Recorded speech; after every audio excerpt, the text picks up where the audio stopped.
पति पत्नी ने देखा कि पड़ोसी घबराए हुए जल्दी जल्दी घर खाली कर रहे हैं। दोनों हैरान होकर सड़क पर निकले तो नजारा चौंकाने वाला था। हर कोई पागलों की तरह भाग रहा था, जैसे दुनिया खत्म होने वाली हो। जेसन को कुछ समझ नहीं आया कि माजरा क्या है, लेकिन उसने फैसला किया कि वो अपने परिवार को लेकर फौरन निकल लेगा। मगर रास्ते में देखा कि जो पड़ोसी भागे थे वो वापस लौट रहे हैं। ये सब और भी अजीब लगा। जेसन का परिवार बेचैन हो गया और तभी वो ट्रैफिक में फंस गए। वहाँ पता चला कि शहर से निकलने का इकलौता रास्ता सेना ने बंद कर दिया है। आसमान में हेलीकॉप्टर बार बार ऐलान कर रहा था कि शहर में अचानक कोई खतरनाक वायरस फैल गया है और सभी को तुरंत घर लौटने को कहा गया है। जेसन को समझ आ गया कि उन्हें पूरी तरह आइसोलेट कर दिया गया है। तभी अचानक आसमान से एक पत्थर गिरा। परिवार ने ऊपर देखा तो धूल का गुब्बारा छा गया। 2 फाइटर जेट तेज शोर के साथ उनके कस्बे की ओर बढ़े और सीधे बम बरसाने लगे। जेसन की पत्नी बेथ को तुरंत समझ आ गया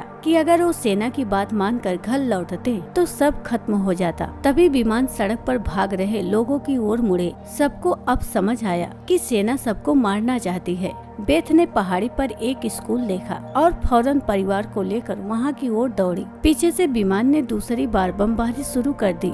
शुक्र है कि वो तेज थे और धमाकों से बच निकले। लड़खड़ाते हुए वो स्कूल पहुँचे और बंकर का दरवाजा जोर से पीटा। जैसे ही बंकर का दरवाजा बंद हुआ, ऊपर जोरदार धमाका हुआ। आखिर ये कौन सा वायरस था कि सेना को इतना बड़ा कदम उठाना पड़ा? जेसन का परिवार कुछ समझ नहीं पाया और उन्होंने फिलहाल बंकर में छिपने का फैसला किया। अच्छी बात ये थी कि वहाँ ढेर सारा एक्सपायर्ड खाना रखा था जो 3 लोगों के लिए काफी समय तक चल सकता था। लेकिन बेथ का चेहरा उदास था। दरवाजा बंद करते वक्त उसकी हथेली कट गई थी। उसे डर था कि कहीं वो वायरस से इन्फेक्टेड तो नहीं हो गई, मगर अभी ये सोचने का वक्त नहीं था। जेसन ने बंकर का दरवाजा लोहे की चैन से मजबूती से बंद किया और तय किया कि कुछ दिन यहीं छिपकर रहेंगे। लेकिन जमीन के नीचे रहना आसान नहीं था। हर दिन वही टीन का खाना और पीने के लिए गंदा पानी। खाली वक्त में वो ताश खेलते, छुपन छुपाई खेलते। दुनिया से पूरी तरह कटे हुए इस जिंदगी ने उन्हें ऐसा एहसास दिलाया जैसे दुनिया का अंत हो चुका हो।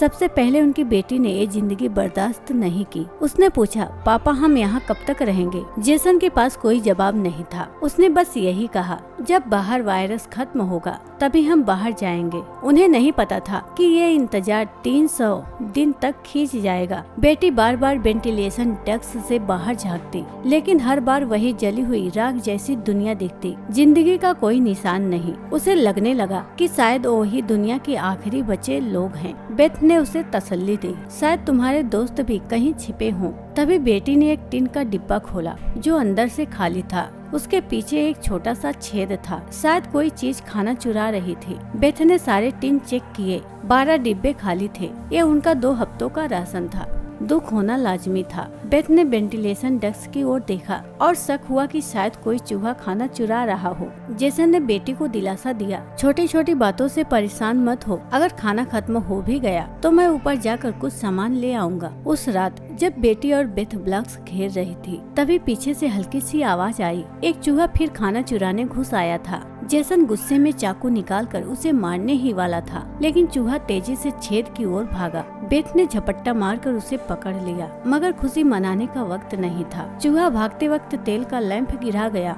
जो अब जलने लगा। चारों तरफ मिर्च जैसी गंध फैल गई। जेसन लैंप बंद करने दौड़ा, लेकिन गर्म लोहे से उसका हाथ जल गया और वो चिल्ला उठा। तापमान बढ़ता गया और लैंप का ढक्कन फट गया। केरोसिन फैल गया और आग भड़क उठी। बेथ ने पर्दा फाड़कर आग बुझाने की कोशिश की। जेसन ने पानी डाला। आखिरकार आग पर काबू पा लिया गया। जब वो बेटी को ढूंढने पहुँचे तो वो बिस्तर के नीचे छिपी थी। एक शीशे से बाहर देख रही थी। धुआं वेंटिलेशन डेस्क से बाहर निकल रहा था, जिससे उनका ठिकाना उजागर हो सकता था। सब सांस रोक कर बैठ गए। जेसन ने कहा, शायद रात का अंधेरा धुएं को छुपा लेगा। पूरी रात वो डर के साए में जागते रहे। शुक्र है कुछ बुरा नहीं हुआ।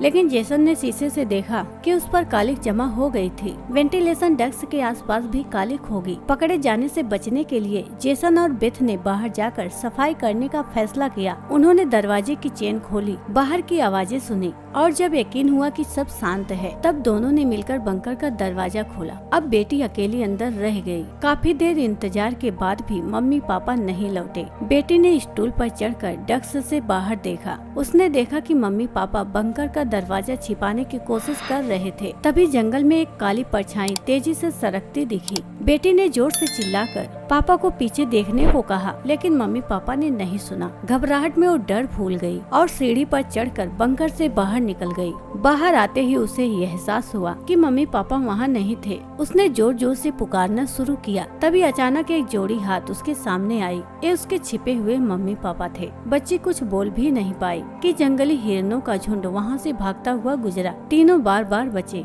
लेकिन बेट की चिंता और बढ़ गई। हिरणों का इस तरह भागना किसी खतरे का संकेत था। वो फौरन बंकर की ओर भागे। जेसन ने दरवाजा लकड़ी और चेन से बंद किया, सबको शांत रहने को कहा और बाहर की आवाजें सुनने लगा। ऊपर से साफ साफ कदमों की आवाज आ रही थी। कोई बंकर से ऊपर इधर उधर घूम रहा था, जैसे कुछ ढूंढ रहा हो। बेटी डर की मारे रोने लगी। बेट उसे चुप कराती रही। अगर आवाज बाहर गई तो सब खत्म हो जाएगा। जेसन ने बेटी का ध्यान भटकाने की कोशिश की। धीरे धीरे वो शांत हुई। तभी ऊपर से जोर की टक्कर की आवाज आई। भारी कदम बंकर के ठीक ऊपर रुक गए। जेसन के माथे पर पसीना छलक आया। कोई लोहे के ढक्कन को जोर से ढकेल रहा था। चैन के बावजूद खतरा साफ था। वो प्राणी पक्का कर चुका था कि अंदर कोई है। लोहे की चैन टूटने लगी। बेथ ने हिम्मत दिखाई, सीढ़ी पर चढ़ी और अपने वजन से चैन खींचकर दरवाजा बंद करने की कोशिश की, लेकिन ढक्कन धीरे धीरे खुलने लगा। तभी एक जोड़ी हरी चमकती आंखें अंदर झांकी। जेसन ने लोहे की पाइप तोड़ी और उसे दरवाजे में घुसेड़ दिया।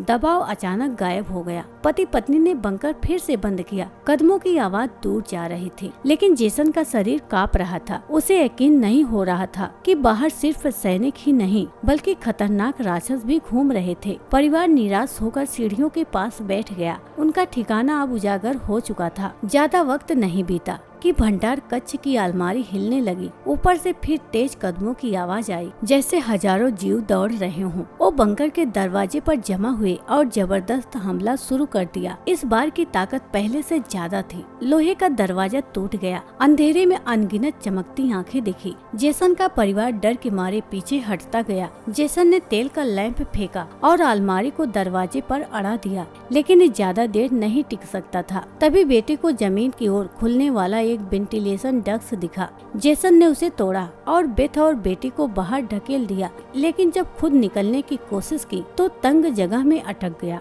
राक्षस बंकर में घुसने ही वाले थे। जेसन ने अपनी बाह तोड़ दी। बेथ ने उसे बाहर खींचा। जैसे ही वो निकलने वाला था, एक विशाल पैर आग की दीवार पार करके जेसन को पकड़ लिया। जेसन ने बेथ से कहा, बेटी का ख्याल रखना, और राक्षस उसे बंकर में खींच ले गया। बेथ और बेटी निराशा में सुरंग की ओर दौड़ी। नीचे से संघर्ष की आवाज आ रही थी। बेथ जानती थी कि जेसन उन्हें वक्त देने के लिए लड़ रहा है। वो बेटी को खींचते हुए भागी, लेकिन हाईवे पर अब ऊंची दीवार खड़ी थी। तभी एक हेलीकॉप्टर आया। उसकी स्पॉट लाइट से माँ बेटी उजागर हो गई। भागने का कोई रास्ता नहीं था। आकाश से एक विशाल जाल गिरा और उन्हें पकड़ लिया। जाल की जाली से बेथ ने देखा कि हरी आंखों वाले साए उनके पास आ रहे थे। तभी उसे एहसास हुआ कि ये राक्षस नहीं, बल्कि प्रोटेक्टिव सूट पहने सैनिक थे। एक सैनिक ने इंजेक्शन निकाला और दोनों के गले में चुभाया। काला खून निकला। सैनिक ने कहा दोनों इन्फेक्टेड हैं। सैनिकों ने हथियार ताने। असल में वायरस हवा से फैलता था और तेजी से इन्फेक्शन करता था। इन्फेक्टेड लोग खुद नहीं जानते थे कि वो बीमार हैं। सेना का एकमात्र तरीका था, इन्फेक्टेड को खत्म कर दो। बेथ ने देखा कि सैनिक उनकी बेटी को भी मारने वाले हैं। उसका गुस्सा फूट पड़ा। उसके चेहरे पर काले निशान उभरे। तभी एक सैनिक की गर्दन से खून का फव्वारा फूटा। ये जेसन था, जो मौत से वापस आया था। उसकी आंखें लाल थी। ताकत कई गुना बढ़ गई थी। वो इन्फेक्शन के बाद राक्षसी रूप में बदल चुका था, लेकिन वो गोलियों को नहीं रोक पाया और जमीन पर गिर गया। इस अफरा तफरी में बेथ और बेटी जाल से निकलकर भागी। सैनिक उन्हें ढूंढने लगे, लेकिन बेथ भी अब राक्षसी रूप में बदल चुकी थी। उसने कुछ सैनिकों को मार गिराया, मगर गोली लगने से वो कार की छत पर गिरी। अंधेरे में छिपी बेटी ने सब देख लिया। मम्मी पापा की हालत देखकर वो गुस्से में राक्षसी रूप में बदल गई। उसने एक सैनिक को गिराया, लेकिन बेथ ने उसे रोक लिया। वो नहीं चाहती थी कि बेटी भी राक्षस बने। बेथ ने बेटी को शांत किया। धीरे धीरे उसका इंसानी रूप वापस आया, लेकिन सैनिक की ढाल टूट चुकी थी और और वो इन्फेक्टेड हो गया। जेसन की हालत गंभीर थी। उसने बेटी को देखा, मुस्कुराया और हमेशा के लिए आंखें बंद कर ली। तभी एक और हेलीकॉप्टर आया। बेथ बेटी को लेकर कबाड़ के ढेर में छिपी। उन्हें एक गुप्त सुरंग दिखी। तभी एक रोशनी पड़ी। सामने पड़ोस का एक लड़का था। वो उसके पीछे चली और एक तह खाने में पहुंची। वहाँ ढेर सारे लोग छिपे थे। असल में कई बचे हुए लोग अंधेरे में चूहे जैसी जिंदगी जी रहे थे। जेसन का परिवार हर दिन राक्षसों से भाग रहा था, लेकिन सच ये था कि वो खुद दूसरों की नजर में राक्षस बन चुके थे। उनकी बातचीत से लगता था कि उन्हें पहले से पता था कि वो इन्फेक्टेड हैं और गुस्से में राक्षसी रूप में बदल जाते हैं। इसलिए वो बेटी को बार बार कहते थे गुस्सा मत करना। तो दोस्तों, कहानी यहीं खत्म होती है। वीडियो पसंद आई हो तो वीडियो को लाइक कीजिए और चैनल को सब्सक्राइब कर लीजिए और कमेंट करें। फिर मिलेंगे अगली वीडियो में।